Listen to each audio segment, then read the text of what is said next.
السلام علیکم ورحمۃ اللہ وبرکاتہ۔ انشاءاللہ آج ہم سورۃ البقرہ کی آیت نمبر 47، 48 اور 49 پڑھیں گے۔ بسم اللہ الرحمن الرحیم۔ یا بنی اسرائیل، اے بنی اسرائیل، اذکروا، یاد کرو، نعمتی، میری نعمت، التی، وہ جو، انعمت، انعام کی میں نے، علیکم، تم پر، وانی، اور بے شک میں، فضلتکم، فضیلت دی میں نے تمہیں، علی العالمین، تمام جہانوں پر۔ یہاں پر اللہ سبحانہ و تعالیٰ پھر بنی اسرائیل سے خطاب فرما رہے ہیں۔ اے بنی اسرائیل، جیسا کہ ہم نے پڑھا کہ اسرائیل یعقوب علیہ السلام کا لقب تھا اور انہی کی اولاد بنی اسرائیل کہلائی، اور اس لقب سے یہودی مشہور ہوئے جو موسیٰ علیہ السلام کی قوم ہے، کیونکہ موسیٰ علیہ السلام کا تعلق بھی بنی اسرائیل سے ہی تھا۔ یہودیوں کے کئی قبیلے مدینہ میں آباد تھے۔ جب نبی کریم صلی اللہ علیہ وآلہ وسلم مکہ سے مدینہ ہجرت کر کے گئے تو وہاں پر 3 قبیلے تھے، بنو قریظہ، بنو قینقاع اور بنو نذیر، اور ان تینوں قبائل نے نبی کریم صلی اللہ علیہ وآلہ وسلم کی نبوت کا انکار کیا۔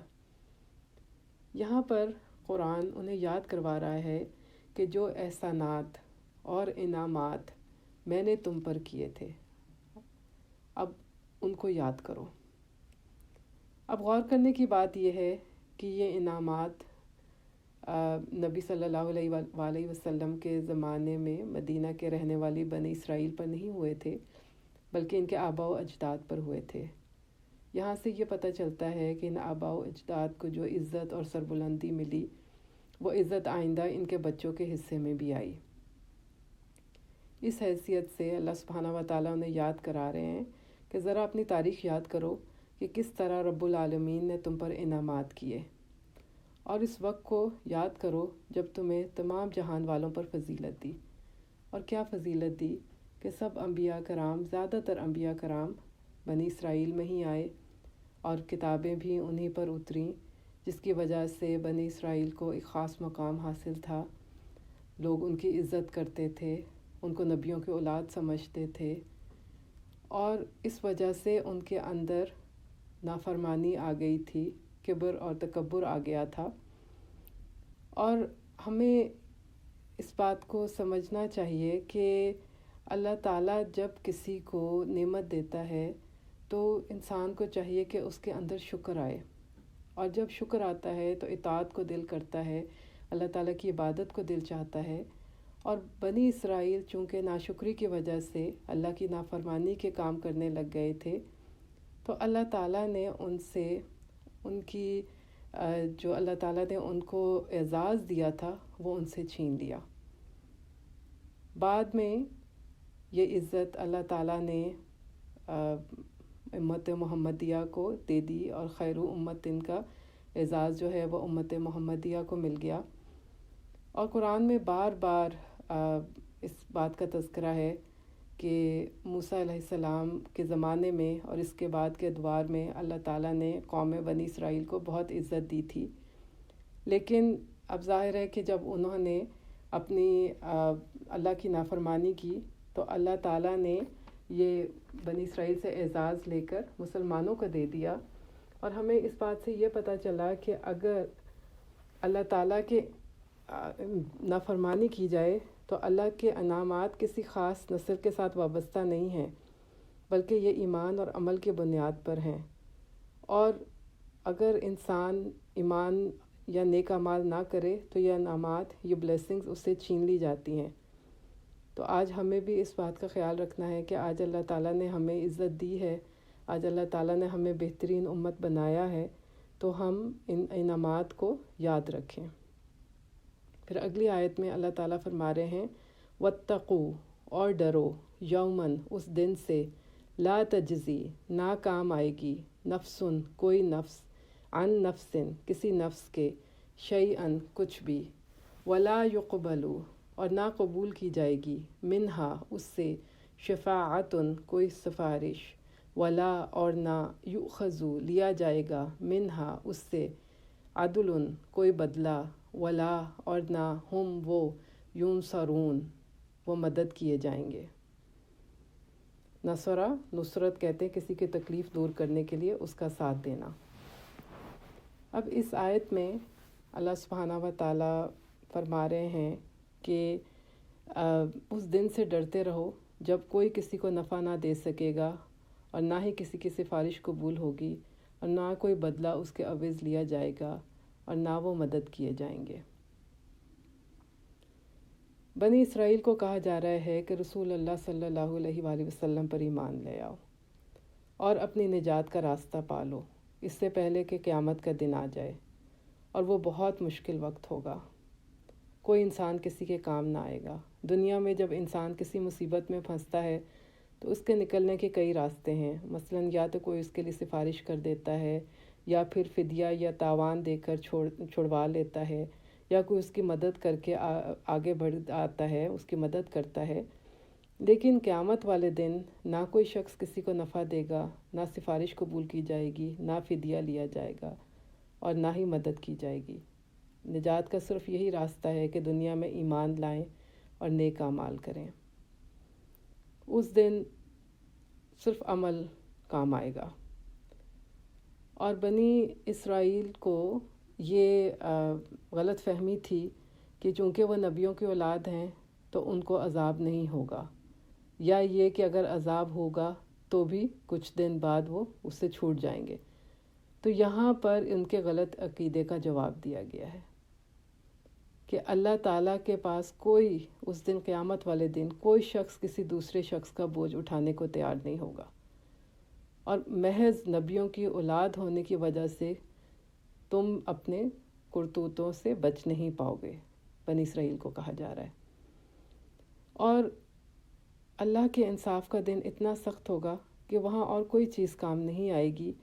آج مسلمان بھی یہ سمجھتے ہیں کہ شاید وہ جو مرضی کر لیں، قیامت والے دن وہ نبی کریم صلی اللہ علیہ وآلہ وسلم کی سفارش کے حقدار ہوں گے، اور یہ بات درست ہے کہ قیامت کے دن انبیاء اور صالحین گناہ گاروں کے لیے سفارش کریں گے، لیکن اس سفارش کی شرائط ایسی ہیں کہ سفارش پر ڈیپینڈ کرنا مشکل ہے۔ مثلاً یہ کہ سفارش وہی کرے گا جسے اللہ تعالیٰ اجازت دے گا، اور اتنی ہی کر سکے گا جتنی اللہ تعالیٰ کی مرضی ہوگی، یا صرف اسی گناہ کے لیے سفارش کرے گا جس کا اللہ تعالیٰ کی طرف سے اذن ہوگا، اور صرف اسی شخص کے حق میں سفارش ہوگی جس کے حق میں سفارش کرنا اللہ تعالیٰ منظور کریں گے۔ تو اب جن کی لیے اللہ تعالیٰ اجازت دے گا انہی کی سفارش ہو سکے گی، اور جو بدعات کرتے ہیں وہ نبی کریم صلی اللہ علیہ وآلہ وسلم کی سفارش سے محروم رہیں گے، اور بہت سے گناہ گاروں کو جہنم کی سزا کے بعد آپ صلی اللہ علیہ وآلہ وسلم کی سفارش سے نکالا جائے گا۔ تو کیا اس آیت کو پڑھ کر بھی ہم گناہ کے کام کرتے رہیں گے؟ کیا ہم اب بھی سفارش کی امید رکھیں گے؟ اپنے آپ کو ہم سوچیں کہ انشاءاللہ امید ہے کہ نبی کریم صلی اللہ علیہ وآلہ وسلم سفارش کریں گے، مگر کیا ہم جہنم برداشت کر سکتے ہیں؟ کیا ہمارے میں اتنی طاقت ہے کہ ہم جہنم میں جائیں؟ نجات کا صرف یہی راستہ ہے کہ ایمان لائیں اور نیک اعمال کریں اور اللہ کا تقوی اختیار کریں۔ اگلی آیت میں اللہ سبحانہ و تعالیٰ نے بنی اسرائیل کو جو نعمتیں دی ہیں ان میں سے ایک کا ذکر ہے اگلی آیت میں، وَإِذْ نَجَّيْنَاكُمْ، اور جب نجات دی ہم نے تمہیں، من آل فرعون، آل فرعون سے، یسومونکم، وہ تکلیف دیتے تھے تم کو۔ سامہ یسومو سے ہے، ایسی تکلیف کو کہتے ہیں جس میں ذلت اور خواری بھی ہو۔ تو وہ تکلیف دیتے تھے تمہیں، سوء العذابی، برے عذاب کی، یذبحون، وہ خوب ذبح کرتے تھے، ابناءکم، تمہارے بیٹوں کو، ویستحیون، اور وہ زندہ چھوڑ دیتے تھے، نساءکم، تمہاری عورتوں کو، وفی ذالکم، اور اس میں بلاء، آزمائش تھی، بلا یبلو، آزمائش کو کہتے ہیں، اور آزمائش اگرچہ خیر و شر دونوں کے لیے ہوتی ہے، لیکن بلا ایسی آزمائش ہوتی ہے جس میں بہت سختی اور شدت ہوتی ہے۔ فرمایا جا رہا ہے وفی ذالکم بلاء، اور اس میں آزمائش تھی، من ربکم، تمہارے رب کی طرف سے، عظیم، بہت بڑی آزمائش تھی تمہارے لیے۔ یہاں پر اس آیت میں یہ کہا جا رہا ہے کہ اے بنو اسرائیل، اس گھڑی کو یاد کرو جب ہم نے تمہیں فرعونیوں سے نجات دی تھی، جبکہ وہ فرعون تمہارے بیٹوں کو قتل کرتا تھا، ذبح کرتا تھا اور تمہاری بیٹیوں کو چھوڑ دیتا تھا۔ اور یہ تقریباً آج سے 3,500 سال پہلے کا واقعہ ہے، جب بنی اسرائیل مصر میں رہتے تھے اور مصر کے بادشاہ فرعون نے ان کو بدترین غلامی میں مبتلا کر رکھا تھا۔ ظلم کی انتہا یہ تھی کہ وہ ان کے لڑکوں کو ذبح کر دیتا تھا۔ اب سوال یہ ہے کہ فرعون نومولود بچوں کو، لڑکوں کو کیوں ذبح کرتا تھا؟ کہتے ہیں کہ فرعون کے دربار کا ایک نجومی تھا جس نے فرعون کو کہا کہ بنی اسرائیل میں ایک ایسا بچہ پیدا ہونے والا ہے جس کے ہاتھوں تیری سلطنت کا خاتمہ ہونے والا ہے۔ کچھ اہل علم کہتے ہیں کہ فرعون نے ایک خواب دیکھا تھا کہ بیت المقدس کی طرف سے ایک آگ بھڑکے گی جو مصر کے ہر قبطی کے گھر میں گھس گئی، لیکن بنی اسرائیل کے مکانات میں وہ نہیں جائے گی۔ اور اس کی تعبیر یہ تھی کہ بنی اسرائیل میں ایک شخص آئے گا اور وہ فرعون کو قتل کر دے گا۔ اس لیے فرعون نے درباریوں کے مشورے پر چاروں طرف احکامات جاری کر دیے کہ بنی اسرائیل میں جو بھی لڑکا پیدا ہو تو فوراً مار ڈالا جائے اور لڑکی ہو تو چھوڑ دی جائے۔ اور اس کے علاوہ اس نے بنی اسرائیل پر مشقت کے کاموں کا بوجھ ڈال دیا۔ یہ تاریخ کا ایک بہت ڈارک چیپٹر ہے جس میں ظلم کی انتہا تھی۔ تو یہاں اللہ سبحانہ و تعالیٰ فرما رہے ہیں کہ اے قوم اسرائیل، یہ تمہارے لیے ایک بہت بڑا امتحان تھا۔ اور امتحان ان پر کیوں آیا؟ کیونکہ وہ اپنے دین سے ہٹ گئے تھے، وہ اللہ کی نافرمانی کے کام کرنے لگ گئے تھے، جس کی وجہ سے اللہ تعالیٰ نے انہیں آزمائش میں مبتلا کر دیا اور ان کو ذلت اور پستی کا شکار کر دیا۔ وہ اللہ کے چنے ہوئے لوگ تھے، نبیوں کے اولاد تھے، لیکن انہوں نے اس مقام اور مرتبے کی قدر نہیں کی اور دین سے دور ہو گئے۔ اس وجہ سے اللہ تعالیٰ نے انہیں ان آزمائشوں میں ڈال کر جھنجھوڑا۔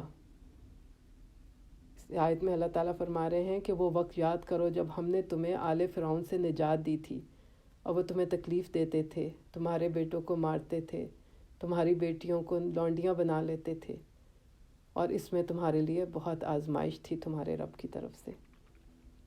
آج اللہ تعالیٰ نے ہمیں بھی بہترین امت بنایا ہے، اور آج بھی ہم دیکھتے ہیں کہ مسلمانوں پر مصیبتیں آ رہی ہیں، وہ ہمارے اپنی دین کی دوری کی وجہ سے ہیں۔ بحیثیت امت مسلمہ ہمیں جو مقام ملا ہے وہ اسی صورت میں قائم رہ سکتا ہے جب ہم اللہ کی رسی کو مضبوطی سے تھام لیں، قرآن سے جڑ جائیں۔ اللہ کی رسی قرآن ہے، اور قرآن ہی ہمیں ہدایت دے سکتا ہے اور ہمیں سیدھے راستے پر رکھ سکتا ہے۔ اللہ تعالیٰ سے دعا ہے کہ ہمیں اللہ تعالیٰ قرآن سے جوڑ دے اور قرآن کو ہمارے دل کی بہار اور سینے کا نور بنا دے۔ آمین۔ وآخر دعوانا ان الحمد للہ رب العالمین۔